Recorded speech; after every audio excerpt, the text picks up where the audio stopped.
بہرحال بات لمبی ہوگی، ایک کلیہ ذہن میں بٹھا لیں، اللہ نے احکامات کو رد و بدل اس لیے کیا کہ آپ کی صفوں سے منافقین نکل جائیں۔ اب قبلہ کی تبدیلی، اس کے بعد آج والا سبق اس کی بات کرتے ہیں۔ اب یہ منافقین آپ کی صفوں میں تھے، انہوں نے حضرت عائشہ رضی اللہ عنہا کے بارے میں اس بات کو مشہور کرنا شروع کر دیا۔ ایک ماہ تک ظالموں نے خوب اس بات کا چرچا کیا۔ حضرت عائشہ رضی اللہ عنہا کو ایک ماہ کے بعد خبر ہوئی، ام مستہ رضی اللہ عنہا یہ ایک مرتبہ ان کے ساتھ قضاء حاجت کے لیے جا رہی۔ اب ماں بیٹے کو بد دعا نہیں دیتی۔ ام مستہ رضی اللہ عنہ، یہاں تو ایمان تھا نا، آپ صلی اللہ علیہ وسلم کی بیوی کا مقام تھا، یہاں بیٹا اور ماں کوئی مقام نہیں رکھتے تھے، یہاں ایمان کی بات تھی۔ چادر میں پاؤں اٹکا تو کہنے لگی ستیہ ناس ہو تیرا مستہ۔ حضرت عائشہ رضی اللہ عنہ تعجب سے پوچھتی تو اپنے بیٹے کو بد دعا کیوں دے رہی ہے؟ کہتی تجھے نہیں پتا تیرے بارے میں وہ کیا شہر میں مشہور کر رہا ہے؟ حضرت عائشہ رضی اللہ عنہ، مجھے تو نہیں معلوم، سارا واقعہ بتایا۔ حضرت عائشہ رضی اللہ عنہ فرماتی ہیں میرے پاؤں سے زمین نکل گئی، میں سیدھا گھر آئی، آپ صلی اللہ علیہ وسلم سے اجازت مانگی، یا رسول اللہ گھر جانا چاہتی ہوں۔ آپ صلی اللہ علیہ وسلم نے فرمایا جاؤ۔ اس سے پہلے آپ صلی اللہ علیہ وسلم کا معمول مبارک تھا، جب بھی آپ کی کوئی بیوی آپ سے اجازت مانگتی، آپ صلی اللہ علیہ وسلم فرماتے تھوڑے دن اور رک جاؤ۔ میاں بیوی کا پیار ہوتا ہے نا، تو آج آپ صلی اللہ علیہ وسلم نے نہیں فرمایا۔ حضرت عائشہ فرماتی ہیں جب میں گھر آئی میرے پاؤں کے نیچے سے زمین نکل چکی تھی، مجھے کچھ ہوش نہ تھا، لیکن جب میں نے آپ صلی اللہ علیہ وسلم سے اجازت مانگی میری جان ہی نکل گئی کہ آج میرے محبوب نے مجھے کہا ہی نہیں اور دو دن رک جاؤ۔ حضرت عائشہ رضی اللہ عنہ اپنے گھر آئی، آ کر اپنی اماں سے کہا ام رومان، اماں جان آپ بتائیں یہ کیا میرے بارے میں کہا جا رہا ہے، یہ کیا ہو رہا ہے؟ خاموش، جی بیٹی جو کہا جا رہا ہے وہی مشہور ہے، اس کے علاوہ مجھے نہیں پتا۔ ابا جان سے پوچھا صدیق اکبر رضی اللہ عنہ سے، آپ بتائیں۔ خاموش، ہم کچھ نہیں کہہ سکتے۔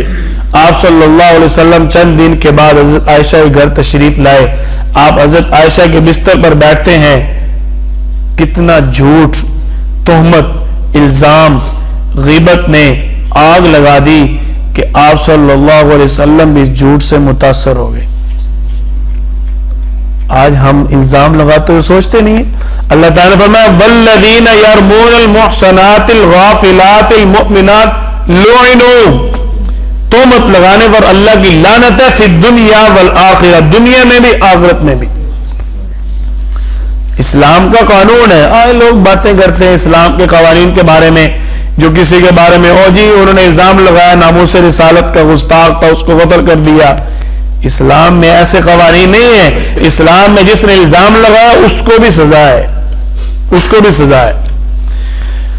حضرت عائشہ رضی اللہ عنہ کے پاس آپ صلی اللہ علیہ وسلم آئے، تھوڑی دیر بعد آپ کو پسینہ آنا شروع ہو گیا۔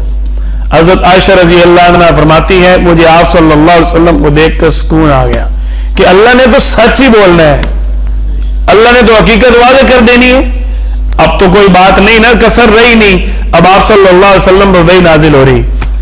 حضرت عائشہ رضی اللہ عنہ دیکھتی ہیں، تھوڑی دیر بعد آپ صلی اللہ علیہ وسلم پسینہ صاف کیا، آپ صلی اللہ علیہ وسلم عائشہ مبارک ہو، تیری برات کے لیے، تیری پاکیزگی کے لیے، تیری پاک دامنی کے لیے میرا اللہ خود آ گئے۔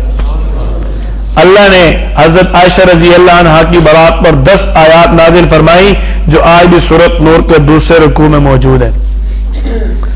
آپ صلی اللہ علیہ وسلم نے وہ آیات پڑھ کے سنائی، ان میں ایک آیت پتہ کیا تھی؟ آپ صلی اللہ علیہ وسلم خود، صحابہ کرام سارے، جتنے بھی لوگ اس وقت مسلمان ہو چکے تھے، سب کو میرے اللہ نے مخاطب کر کے کیا فرمایا؟ واہ عائشہ تیرے تقدس پہ قربان جائیں۔ عائشہ کا مقام وہ ہے جس کے لیے میرا اللہ اپنے محبوب کو بھی اپنی طرف متوجہ کرتا ہے۔ اللہ تعالیٰ نے کیا فرمایا؟ اس میں ایک آیت ہے وَلَوْلَا إِذْ سَمِعْتُمُوهُ، خبردار تم نے وہ بات سنتے ہی، قلتم ما یکون لنا، وہ جو لوگ کہہ رہے تھے وہ بات سنتے ہی ان نتکلم بہذا، وہ جو باتیں ادھر ادھر پھیل رہی تھی، کیوں نہ کہا سبحانک ھذا بہتان عظیم، یہ تو بہت بڑا بہتان ہے۔ اللہ آپ صلی اللہ علیہ وسلم کو اور آل اسلام کو مخاطب کر کے فرما رہے ہیں تم نے فوراً ہی کیوں نہ کہا، تو بہت بڑا بہتان ہے۔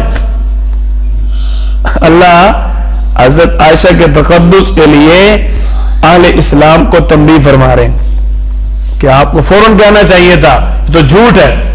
حضرت عائشہ رضی اللہ عنہ کی برات پر اللہ تعالی نے 10 آیات نازل فرمائی۔